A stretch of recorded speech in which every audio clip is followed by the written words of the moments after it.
আপনাদের খোঁজ নেন। ত্রয়োদশ জাতীয় সংসদ নির্বাচনের বাকি আর মাত্র 11 দিন। সময় যত ঘনিয়ে আসছে ততই উত্তপ্ত হয়ে উঠছে দেশের রাজনৈতিক মাঠ। বিএনপি, জামাত, এনসিপি সহ বিভিন্ন রাজনৈতিক দলের প্রচারণায় সরব এখন গ্রাম থেকে শুরু করে শহরের রাজপথ। আর এই লড়াইয়ে পুরুষ প্রার্থীদের পাশাপাশি দৃশ্যমান হয়ে উঠছেন বেশ কয়েকজন প্রভাবশালী নারী প্রার্থী। আর যে সকল হেভিয়েট নারী প্রার্থী নিজেদের পক্ষে ভোট চাইছেন তাদের মধ্যে রুমিন ফারহানা, সানজিদা ইসলাম তুলি ও তাসনিম জারা সবচেয়ে আলোচিত। রুমিন ফারহানা, যিনি সম্প্রতি বিএনপির আন্তর্জাতিক বিষয়ক সহ সম্পাদক পদ থেকে বহিষ্কৃত এবং রাজনৈতিক বিশ্লেষণে সক্রিয় নেতৃত্ব। ব্রাহ্মণবাড়িয়া 2 আসন থেকে হাস প্রতীকে স্বতন্ত্র প্রার্থী হিসেবে লড়াই করছেন। দল থেকে মনোনয়ন না পেলেও তিনি নিজের রাজনৈতিক ভিত্তি কাজে লাগিয়ে ভোটারদের মধ্যে জনগণের সমর্থন আদায় করার জোরালো চেষ্টা করছেন।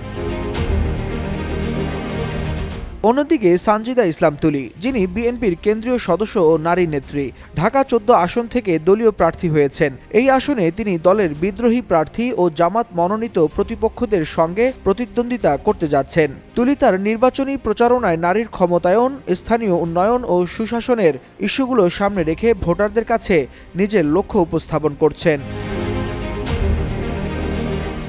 এছাড়াও আরেক আলোচিত নারী প্রার্থী তাসনিম জারা, যিনি ঢাকা 9 আসনে স্বতন্ত্র প্রার্থী হিসেবে লড়ছেন। শুরুতে তার মনোনয়নপত্র বাতিল হওয়ার পর ইলেকশন কমিশনের আপিল পর্যায়ে প্রার্থিতা ফিরে পান তিনি। এই আসনে যিনি বিএনপির বিদ্রোহী প্রার্থীর পাশাপাশি অন্যান্য দলের প্রার্থীর সঙ্গে করা প্রতিযোগিতায় লড়াই করছেন। এই 3 জনের বাইরে দেশে আরও বেশ কিছু নারী রাজনৈতিক ব্যক্তিত্ব বিভিন্ন আসনে প্রার্থী হয়েছেন। কেউ স্বতন্ত্র, কেউ দলীয় মনোনয়ন নিয়ে ভোট রোডশো চালাচ্ছেন। আসন্ন নির্বাচনে এই সকল নারীদের সক্রিয় অংশগ্রহণ এবারের নির্বাচনে নতুন মাত্রা যোগ করেছে এবং রাজনৈতিক অঙ্গনে নারীর নেতৃত্বের গুরুত্ব আরও সামনে এনেছেন।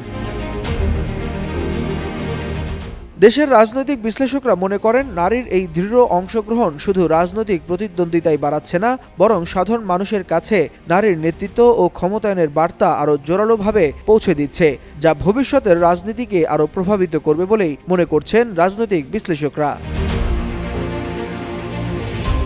ওয়ালিউল হাসানাত, যুগান্তর নিউজ।